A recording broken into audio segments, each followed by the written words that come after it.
وحشتوني جدا جدا جدا. الفيديو بتاع النهارده بما ان خلاص فاضل على الدراسه حوالي اسبوعين، فلازم بقى ايه نظبط المكتب بتاعنا. زي ما انتم شايفين كده الحته دي يا جماعه عندي فاضيه، والمكتب ده زي ما انتم شايفين كده هو من السنه اللي فاتت زي ما هو، وانا بالنسبه لي المكتب ده هو مذاكره وشغل ومونتاج واديت بقى وكل حاجه في حياتي على المكتب الجميل ده.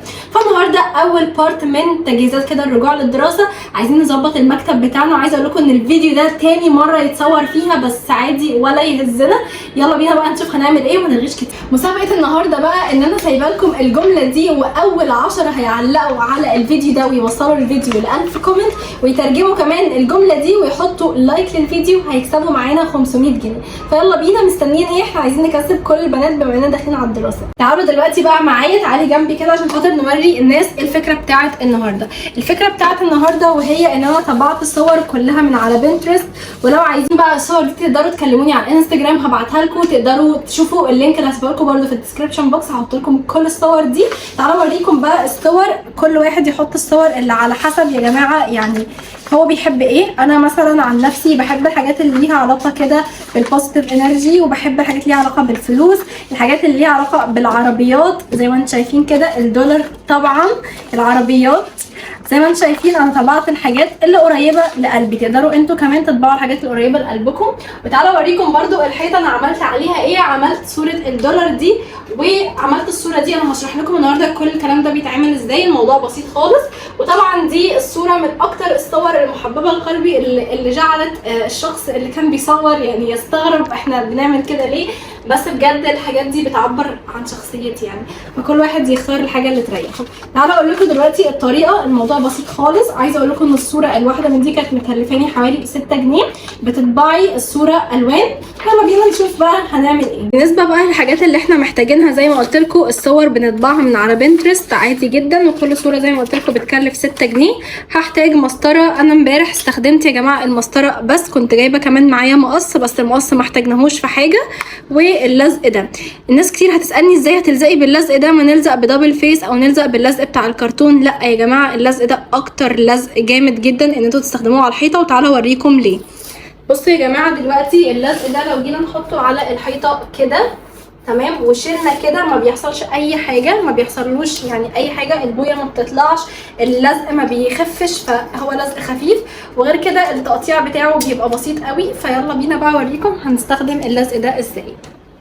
طيب يا جماعه، الطريقه اللي بنلزق بيها بقى الورق بتاعنا زي ما انتم شايفين، انا مدياكم مثال هنا. بنجيب الصوره بتاعتنا وبنبدا ان احنا نلزق اللزق كده على شكل 4 عشان خاطر لما نيجي نحطه على الحيطه نثبت ال4 اطراف. تعالوا اوريكم دلوقتي عملي في الصوره اللي احنا هنعملها. انا يا جماعه الصوره دي كنت مجهزاها بصراحه من امبارح، بس زي ما قلت لكم الفيديو اللي احنا صورناه يعني للاسف اتمسح، بس مش مشكله خالص. الصوره دي بقى انا حاسه ان الديزاين بتاعها هنا هيبقى حلو، ولا هنا؟ احنا كنا يا جماعه حاطينها هنا، فهنحط الصوره دي بالشكل ده. طبعا انتوا لو حسيتوا ان في حاجه مش متظبطه ده لاجل يعني بيبقى في لخبطه شويه وانا قريبه من الحيطه، فبرجع اظبطها تاني. بالنسبه بقى لصوره الدولار دي، بصراحه انا حاسه ان هي مكانها يبقى هنا، بحيث ان احنا نعمل تناسق ما بين الحجم الكبير والحجم الصغير. الصوره دي معبره جدا، وتعالوا اوريكم التركايه اللي احنا عملناها. جيت من عند طرف الصوره بتاعت وومن كده، وجيت من الطرف بدات ان انا ادخل الصوره اللي تحتها كده عشان ما تبانش، يعني يبان ان الشكل فيه تراكب كده واللي هو لايقه مع بعض. الصوره دي بتعبر عن اللي هو انا بحب نفسي، بعد كده انا ببدا ان انا اركز على نفسي، وهنا حاجه ليها علاقه برده بالبنات. فيلا بينا بقى اوريكم بنقطع الورق بتاعنا ازاي. طيب دلوقتي بقى عشان نجهز الورق بتاعنا محتاجين مسطره زي ما قلت لكم. احنا ممكن يا جماعه في كذا شكل انا امبارح كنت بعمله. اول حاجه ان انا بسيب جزء كده من الفريم، يعني بقطع مثلا بالشكل ده، وفي طريقه تانية ان انا بقطع الصوره كلها. فانا حاسه بصراحه اللي لايق على الصوره دي ان انا اقطعها كلها بحيث ان يبقى الشكل بتاعها مستطيل. شايفين يا جماعه الطريقه بجد سهله خالص، بس اهم حاجه يبقى معاكم مسطره طويله يا اما بتقصوا بمقص.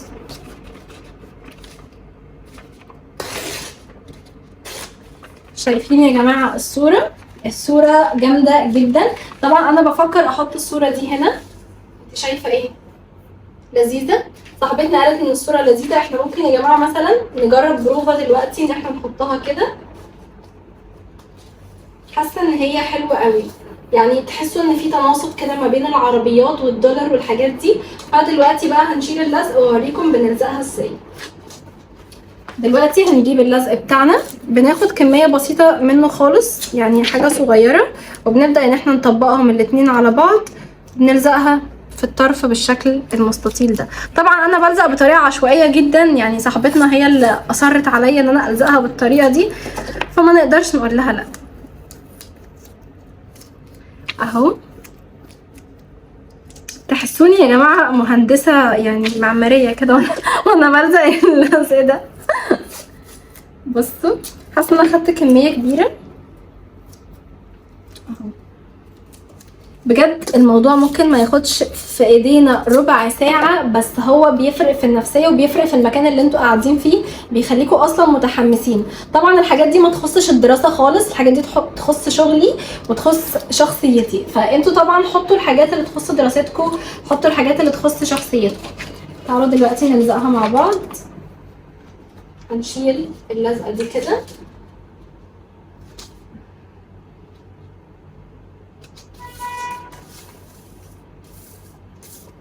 شكلها تحفه تحفه تحفه، يعني حاسه ان انا عايزه اخد صوره كده بقى، فاهمين؟ زي ما انتم شايفين كده الصوره دي بقى تجمع ما بين كل الحاجات اللي انا بحبها، عندنا فلوس، عندنا باسبور، عندنا سفر، عندنا كل حاجه يعتبر، فدي حاجه جامده جدا.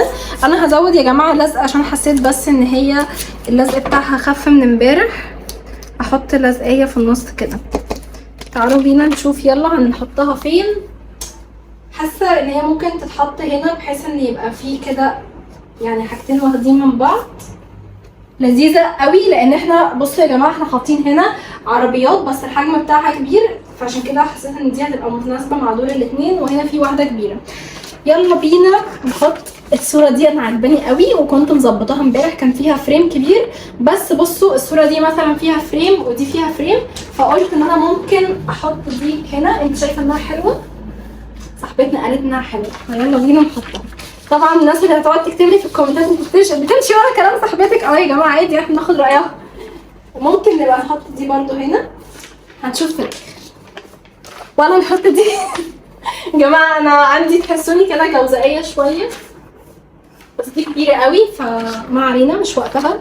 يلا بينا نلزق الجمله دي. عايزاكم تقروا الجمله وتترجموها لي في الكومنتات. مسابقه النهارده بقى ان انا سايبه لكم الجمله دي، واول 10 هيعلقوا على الفيديو ده ويوصلوا الفيديو ل 1000 كومنت، ويترجموا كمان الجمله دي ويحطوا لايك للفيديو، هيكسبوا معانا 500 جنيه. فيلا بينا، مستنيين ايه؟ احنا عايزين نكسب كل البنات بما اننا داخلين على الدراسه.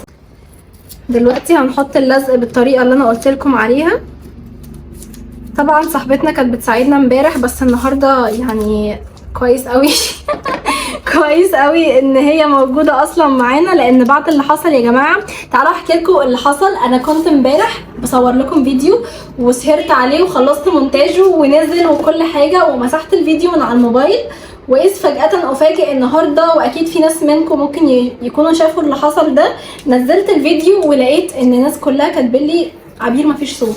فللاسف الفيديو نزل من غير صوت، فخير خير اللهم اجعله خير يعني. فقلنا نصوره تاني، وانا ما عنديش مشكله خالص، اكيد كل حاجه بتحصل يعني بيبقى ليها غرض. يلا بينا نلزق دي، هنحطها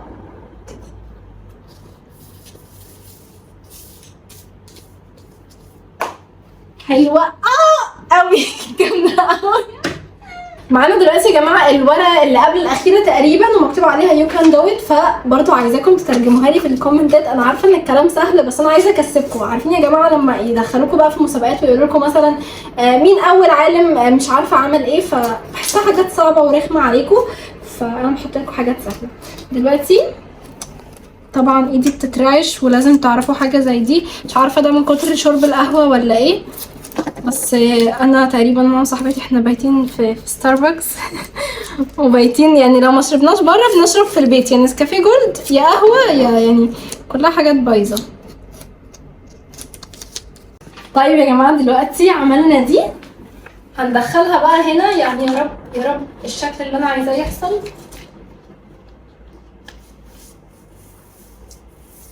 طبعا القصر فينا بس ربنا هدينا. ودلوقتي نعمل اخر صوره. الصوره دي مكتوب عليها تايم از ماني، ده وقت الفلوس يا جماعه. حطها في النص كده. واو، يعني حته مليونيره، اللي هو امتى بقى صورتي هتتحط مكان الراجل ده؟ عايز صورتي تتحط هنا. جماعه قولوا لي رايكم بجد، يعني انا مبسوطه جدا بالحيطه وعايزه اخد عليها صور كتير قوي. حاسه ان كفايه عليها قوي كده. انت حاسه ان كفايه صح؟ صاحبتنا قالت حاسه ان هي كفايه، فخلاص معلش. طب ايه رايك في الصوره دي بس؟ يعني حاسه ان ليها مكان، حاسه ان هي مثلا ممكن تتحط هنا، او في اسود هنا، فاحنا ممكن نحطها كده مثلا. لا مش شايفه ليها مكان شاور يعني، مش هنا كده مثلا. طب ماشي، هنحط دي عشان صاحبتنا قالت نحطها. حاسه الناس هتشتمك في الكومنتات. يلا بينا بقى، خلاص حطينا اللزق هنا كده. واو، تحفه فنيه، تحفه فنيه. يعني الحيطه دي تحسوها حيطه نجيب سويرس مثلا. احنا طبعا بنغير راينا 100 مره. شلنا الصوره دي، هوريكم دلوقتي كل حاجه عملناها. والصوره دي يا جماعه كان فيها تريكايه كده، هي كانت كبيره بس احنا كان فيها زي حاجه من تحت، فقلت ان انا ممكن اقصها بالشكل ده. حسيتها طلعت لذيذه، حطينا لها لزق كده بالعرض عشان يبقى واخد المساحه كلها. ودلوقتي هنلزقها بالشكل ده.